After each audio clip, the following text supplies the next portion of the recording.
Model number, হ্যাঁ। এবার rate কোন আমি পাঠাই দিচ্ছি রেট ধরে। রেট হলো 50,000, 51,290। 51,200। এটা হচ্ছে, এগুলো এক্সচেঞ্জ নিলে হচ্ছে 20% ডিসকাউন্ট। হ্যাঁ, এটা রেট করছে হলো 53,890। 53,000। সবগুলো কি ইনভার্টার? হ্যাঁ, না ওটা ইনভার্টার, ওটা ইনভার্টার। এটা আছে হলো 50,390। 50,300। এটা আছে হলো 49,190। 49,000। এটা আছে হলো 50,990।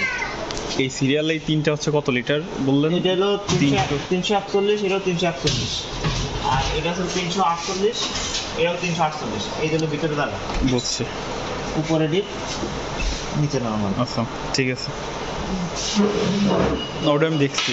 নিচে নরমাল, আর ওটা হলো বক্স। আর ডিজিটাল ডিসপ্লে, আর এর ভিতর ডিজাইন। এটার দাম, এটাও 53। এটা এটা করছিল 50,990। 50,990। ঠিক আছে, দেখছি।